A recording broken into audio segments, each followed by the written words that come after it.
तो दुनिया में प्रधानमंत्री मोदी और सीएम की छवि खराब करने की साजिश जो है इस वेबसाइट के जरिए की जा रही थी। यूपी में जातीय दंगा कराकर बदनाम करने की साजिश जो है वो की जा रही थी। सीएम योगी से बदला लेने के लिए बनाई गई थी ये वेबसाइट। सूत्र ये बता रहे हैं सीएए हिंसा में शामिल उपद्रवियों राष्ट्र विरोधी तत्वों ने वेबसाइट बनाई। एसडीपीआई पीएफआई जैसे संगठनों ने वेबसाइट तैयार कराने में अहम भूमिका निभाई।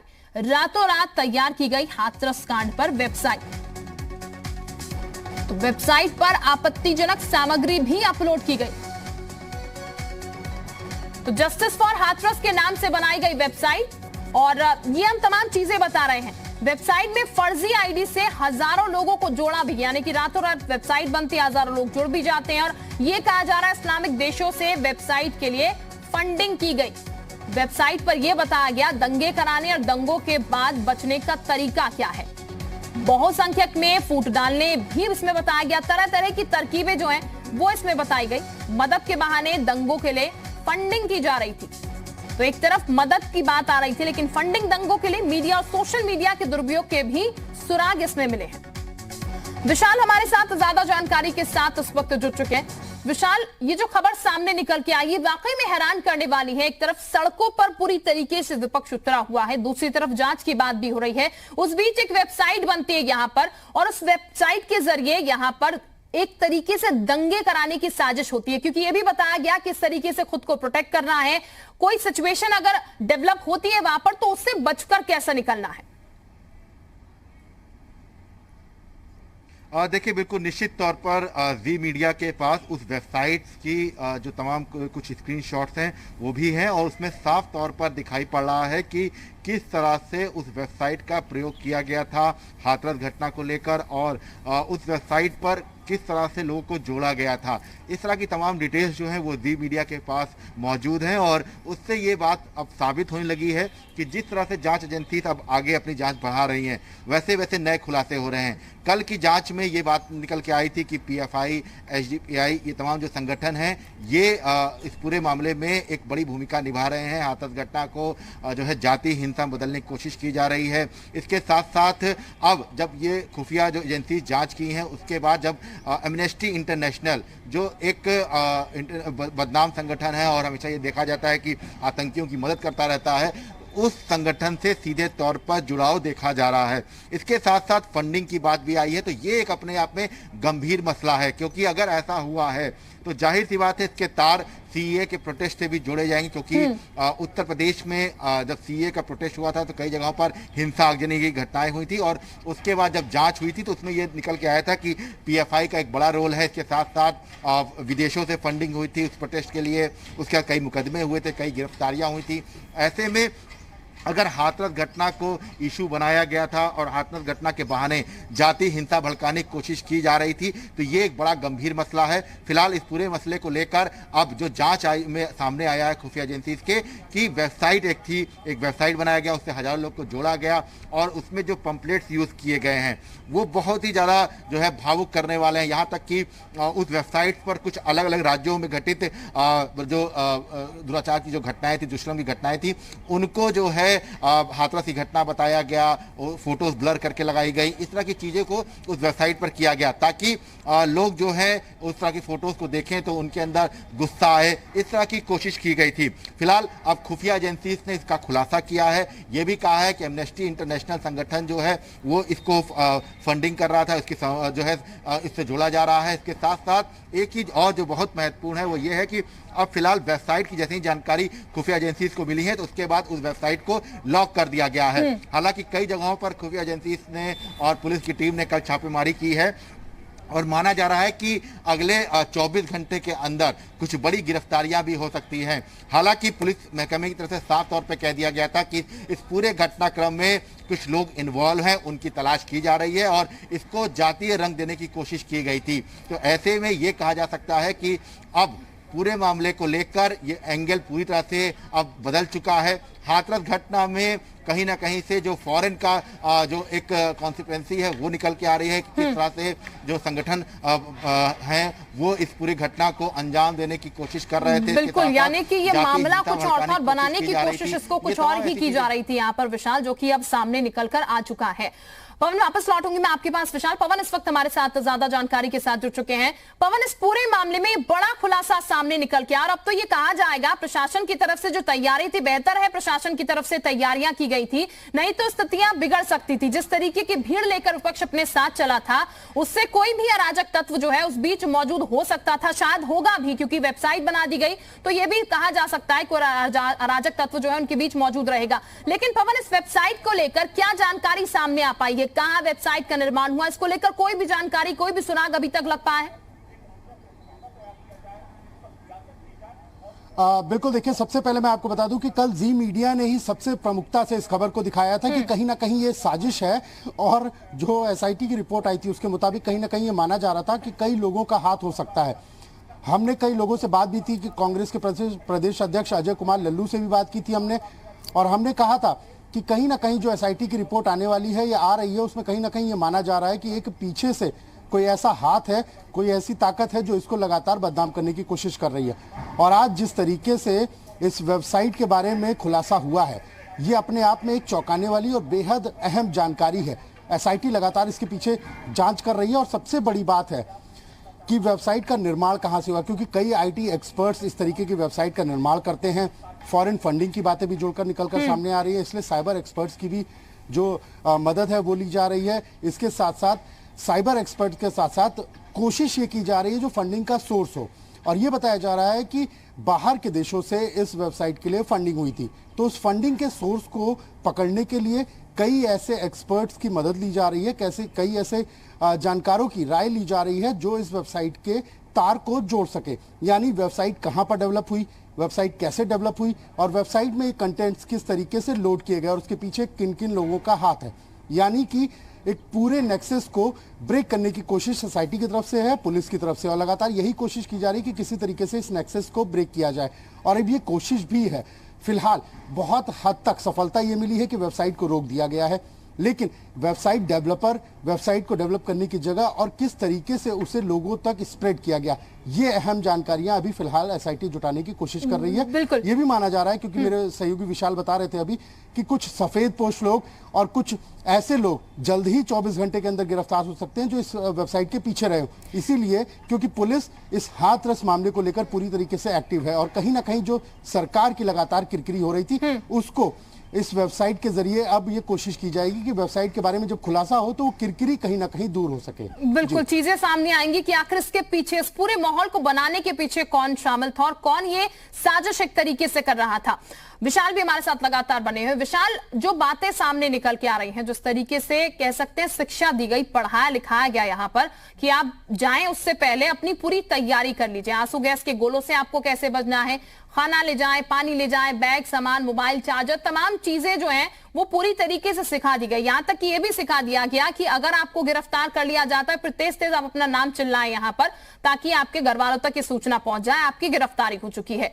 अब एसडीपीआई, पीएफआई की अगर बात की जाए तो ये ऐसे संगठन है जिनका नाम पहले भी सामने नजर आया है। इस पूरे मामले को लेकर हम बात करें तो कितनी अहम भूमिका इनकी इस पूरे मामले में मानी जाए कि इनके पीछे इनका हाथ हो सकता है, क्योंकि बाहर से भी फंडिंग हुई और ये पहले भी बात सामने आई है। देखिए, इस बात में कोई दो राय नहीं है कि पूर्व में जो प्रदर्शन सीए में हुए थे उस दौरान कई जगहों पर पीएफआई का रोल था और पीएफआई के कई मेंबर्स गिरफ्तार भी हुए थे। उसके बाद प्रदर्शन के बाद भी कुछ जगहों पर बड़ी गिरफ्तारियां हुई थी जो सोशल मीडिया साइट्स पर आपत्तिजनक पोस्ट करते थे, भड़काऊ पोस्ट करते थे। चाहे अभी अगर आप 15 दिन पहले की बात देख लीजिए तो बहराइच से एक गिरफ्तारी हुई थी, लखनऊ के पारा इलाके से एक गिरफ्तारी हुई थी। ये तमाम ऐसी गिरफ्तारियां हैं जो वक्त वक्त पर होती रही हैं। ऐसे में इस बात में जो दम दिखाई पड़ता है, क्योंकि जो वेबसाइट बनाई गई थी उस वेबसाइट को लॉक क्यों किया गया? अगर आप सही थे और आपका मोटिव सही था तो आप वेबसाइट लॉक नहीं करते, लेकिन आप उसमें बाकायदा लिख रहे हैं कि कैसे आपको घटना के वक्त जाना है, कैसे अपना चेहरा बचाना है, कैसे आंसू गोलों से बचना है, और अगर आप पकड़े जाते हैं तो आपको अपना नाम चिल्लाना है ताकि आपके परिवार वाले आपके लिए प्रोटेस्ट कर सकें, जो लोगों को जानकारी हो सके। तो ये तमाम ऐसी चीज़ें हैं जो कहीं ना कहीं से एक इशारा इशारा कर रही हैं कि पूरी तरह से ट्रेनिंग दी जा रही थी कि कैसे प्रदर्शन करना है, कैसे जो है माहौल को बिगाड़ना है। तो इस तरह की चीज़ें अगर आप सोशल साइट्स पर देते हैं और उससे लोग जुड़ते हैं, तो ये तो एक विचारधारा जो हम जिस बात की को कहते हैं कि एक जिहादी विचारधारा, तो उसकी तरफ कहीं ना कहीं से जो है एक मैसेज जाता है कि इस तरह की जो विचारधारा होती है ये लोगों को बरगलाने का काम करती है। और हाथरस की जो घटना हुई है दुखद घटना है, लगातार जांच हो रही है, पॉलिटिकल पार्टीज पहुंच रही हैं, लेकिन इस घटना के पीछे अपना मोटिव जो है इसको जातीय हिंसा बदलने की कोशिश करना ये साफ कर रहा है कि इसके पीछे बाकायदा कोई ना कोई ऐसे लोग हैं जो ये नहीं चाहते हैं कि इस मामले को लेकर सरकार जो है और निष्पक्ष जांच करा सके। वो ये चाहते हैं कि जातीय हिंसा में बदले ताकि संघर्ष हो सके, माहौल बिगड़ सके। और इस तरह की चीजें उत्तर प्रदेश में हुई हैं, पहले भी हुई हैं और इस बात से इनकार नहीं किया सकता। बिल्कुल विशाल, इस बात से इनकार नहीं किया जा सकता कि परिस्थितियां बिगड़ते हुए समय नहीं लगता। और जिस तरीके की भीड़ हमने सड़कों पर देखी थी, चाहे फिर वो कांग्रेस हो या फिर सपा हो, तमाम और पार्टियां हो, उसके बाद कम से कम उन्हें भी समझना होगा इस तरीके की भीड़ लेके आप जब ऐसे मामले पर निकलते हैं तो फिर अराजक तत्व जो है वो कैसे एक्टिव हो जाते हैं और उसके बाद तस्वीर जो है बदलते हुए देर नहीं लगती है। पवन भी हमारे साथ लगातार बने हुए हैं। पवन, इस वेबसाइट की अगर बात की जाए तो वेबसाइट का निर्माण कब हुआ, कितनी देर तक ये वेबसाइट चलाई गई, क्योंकि आप फिलहाल वेबसाइट को लॉक कर दिया गया और जांच चल रही है। बिल्कुल, देखिए, लेकिन सबसे पहले मैं आपको एक महत्वपूर्ण बात बताता हूं कि जो वन वे कम्युनिकेशन होता है, हम कई बार देखते हैं कि व्हाट्सएप ग्रुप बनाए जाते हैं, उनमें one way communication admin only किया जाता है। उसका मकसद ये होता है कि लोगों तक अपना मैसेज पहुंचाना। और अगर इस वेबसाइट की बात करें और इस वेबसाइट को बारीकी से खंगाले और इसकी जांच करें तो हम एक चीज पाएंगे कि कहीं ना कहीं इस वेबसाइट में वन वे कम्युनिकेशन था, यानी कि डायरेक्शन दिए जा रहे थे, डायरेक्शन लोगों तक पहुंचाए जा रहे थे। अगर इसमें संवाद का ऑप्शन ओपन होता तो कहीं ना कहीं लोग इसका विरोध करते, लोग इसके बारे में पूछते कि ये क्यों है, किस लिए आप हमें इस तरीके की बातें बता रहे हैं, या किस तरीके की ट्रेनिंग दी जा रही है, या ये जो प्रिकॉशंस बताए जा रहे हैं ये किस लिए है। लेकिन कहीं ना कहीं जो चालाक लोग थे, जो इसके पीछे, इस साजिश के पीछे इन्वॉल्व लोग थे, उन्होंने बहुत चालाकी से लोगों को जोड़ा, लोगों को भड़काया। लेकिन वन वे कम्युनिकेशन का जो माध्यम है सिर्फ वही रखा, हमेशा डायरेक्शन देने की तरफ जो है मैसेजेस आते रहे, बताया गया कि कैसे लड़ना है, कैसे करना है, कैसे मुंह को ढकना है, कैसे बचाना है। लेकिन कभी ये नहीं किया गया कि उसमें क्वेश्चन आंसर्स हो। अगर इस तरीके की वेबसाइट होती है तो अक्सर जागरूक लोग क्वेश्चंस पूछते हैं कि आप कौन है, किस तरीके की वेबसाइट है यह, और कब ये क्यों हमें ऐसा करने को कहा जा रहा है। लेकिन इसमें गौर करने वाली बात है कि ये वन पर रोकना चाहेंगे। हीरो वाजपेयी साहब इस वक्त हमारे साथ जुड़ चुके हैं बीजेपी से। बहुत स्वागत सर आपका। हीरो वाजपेयी साहब, ये जो पूरी तस्वीर सामने निकल कर आई है, वेबसाइट का निर्माण किया जाता है, एक तरफ से सिर्फ मैसेजेस जाते हैं यहां पर और उसके बाद पूरी तरीके से तैयारी के साथ कुछ लोगों को यहां पर उतारा जाता है। सर, आप इसको किस तरीके से देख रहे हैं? देखिए, कल हमारे योगी आदित्यनाथ जो हमारे मुख्यमंत्री हैं, उन्होंने कहा कि ये उपद्रवी साजिश थी, दंगा फैलाने की, जाति टाइप का दंगा फैलाने की साजिश थी और वो साजिशें लगातार बेनकाब हो रही है, लगातार वेबसाइट वीडियो वायरल हो रहे हैं। और योगी आदित्यनाथ जी पहले भी कह चुके हैं कि जो अपराधी उस रेप कांड में थे उन्हें कठोरतम दंड देंगे, वो याद रखेंगे। और जो इस तरह की वारदातों में भी जो चेहरे बेनकाब होंगे, चाहे वो कितने ही बड़े क्यों ना, उनके खिलाफ हम कठोर कार्रवाई करेंगे। और इस प्रदेश में दंगे की आग में झोंकने वालों को किसी तरह से माफ नहीं किया जाएगा। तमाम राजनीतिक दल ने उस क्षेत्र को जहां रेप कांड के बिटिया का हुआ था उसको राजनीतिक अपनी चमकाने के लिए पर्यटन स्थल बना लिया था, अपना चेहरा चमकाने की मीडिया पे साजिश हो रही थी। और उस साजिश को अंजाम देने के लिए इस तरह की वेबसाइटें, तमाम वीडियो इस तरह के जो सामने आ रहे हैं, मुझे लगता है जांच में चीजें सामने आएंगी, दूध का दूध पानी का पानी होगा। और जो लोग कांग्रेस 30-31 साल से उत्तर प्रदेश में अपने लिए राजनीति की जमीन खोद रही है और इस रेप कांड के पीछे वो बहुत ही निंदनीय, घृणित और अक्षम्य कार्य कर रही थी और उसका चेहरा उजागर हो गया है। ये लोग राजस्थान क्यों नहीं जाते? ये लोग देश में कहीं क्यों नहीं जाते? बलात्कार कहीं भी किसी बिटिया का हो, दुखद है, निंदनीय, अक्षम्य है। लेकिन सिर्फ उत्तर प्रदेश में हाथरस कांड के पीछे ये सारे राजनीतिक दल, आज सपा के जिला अध्यक्ष का नाम आया है बलात्कार में, क्यों नहीं लोग बोल रहे हैं? क्यों नहीं लोग सामने आ रहे हैं? कहाँ चले गए वो राजनीतिक दल जो इस बलात्कार कांड पे? बिटिया कहीं की हो, किसी जाति की हो, सवर्ण हो, दलित हो, बैकवर्ड हो, से क्या फर्क पड़ता है? बलात्कार की घटना असम में जाना चाहिए, बोलना चाहिए, लेकिन आज सबके मुंह में गोंद जम गया है, कोई नहीं बोल रहा। तो इससे पता लगता है कि एक तरह की सरकार के खिलाफ साजिश थी, इस प्रदेश को जातीय दंगे में डालने की साजिश थी और वो साजिश बेनकाब हो गई है। और देखिए जांच से सामने आएगी, उत्तर प्रदेश की सरकार ने सीबीआई को जांच दे दी, हमारी प्रीमियम एजेंसी है। अब कौन दोषी है कौन नहीं दोषी है जांच में सामने आने दी। बिल्कुल हीरो वाजपेयी साहब, जी वाजपेयी साहब, सीबीआई को जांच दे दी गई है। यही बात हमने अभी साथ साहब से भी पूछी थी, कुछ समय पहले हमारे साथ जुड़े थे सपा से। उनकी तरफ से कहना था कि सीबीआई जांच अगर सही तरीके से होती है तो फिर यकीन उन्हें होगा। अब देखिए सही तरीका गलत तरीका सरकारें देश में आती जाती रहती है, लोकतांत्रिक देश है, चुनाव होता रहता है और चुनाव में सरकारें आती जाती रहती है। आपकी सरकारें थी तब सीबीआई जांच हुई तो ठीक, हमारी सरकार है तो सीबीआई एजेंसी ही गड़बड़ हो गई। किसने सुप्रीम कोर्ट ने सीबीआई को तोता किस सरकार का कहा था? ये लोग ये भूल जाते हैं कि हमारे यहाँ जांच निष्पक्ष है।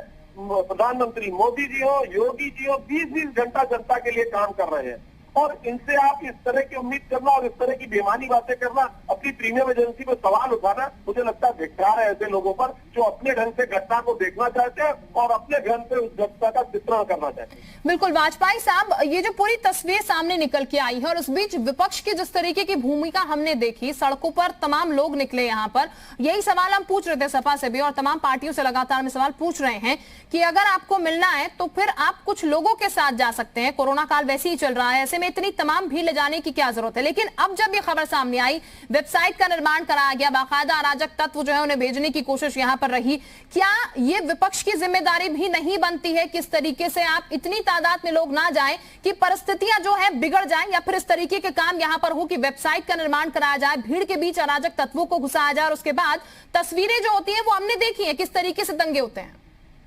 देखिए उत्तर प्रदेश में विपक्ष आधारहीन हो चुका है ना, रीढ़ विहीन हो चुका है, क्योंकि योगी आदित्यनाथ जो 20-20 घंटे काम कर रहे हैं इनको अपने लिए कहीं जगह नहीं दी, इसलिए इन्होंने इस तरह की साजिशें रची। 16 दिन बिटिया अलीगढ़ में भर्ती रही, कोई राजनीतिक दल का व्यक्ति छांटने देखने नहीं गया। अगर रेप हुआ था तो देखने जाना चाहिए था विक्टिम को, ना इन नेताओं को। क्षेत्र वो दिल्ली में रही, वहीं रहते थे राहुल प्रियंका, वहीं वामपंथी दलों के सांसद रहते थे, वहीं सब थे, देखा थे, एक दिन छांटने नहीं गए। जब जैसे ही उसका देहांत हो गया उसके बाद इन लोगों ने अपना चेहरा टीवी पे चमकाकर जनता के बीच, देखिए समाज एक जरूरी चीज है, समाज में तमाम तरह के लोग हैं, सोशल मीडिया से भरमाने की भी कई बार कोशिश, और कई बार लोग इमोशनली जुड़ जाते हैं, लोगों को तथ्यों का पता नहीं होता, जो आप चला रहे होते हैं उससे जुड़ जाते हैं कि गलत है। और ये हम भी मानते हैं कि हम भी समाज में रहते हैं, कहीं भी बलात्कार की कोई घटना हो तो मन में एक अजब सी पीड़ा होती है और अगर बिल्कुल जाहिर तौर पर संवेदनाएं, तो लोग जुड़ते हैं, बिल्कुल संवेदनाएं झलकनी चाहिए और ऐसे में पीड़ा भी होती है। लेकिन अब सब चीज ये कि यहाँ पर जांच किस तरीके से होती है, सीबीआई जांच की बात भी कर दी गई है, कितनी जल्दी इंसाफ यहाँ पर मिल पाता है।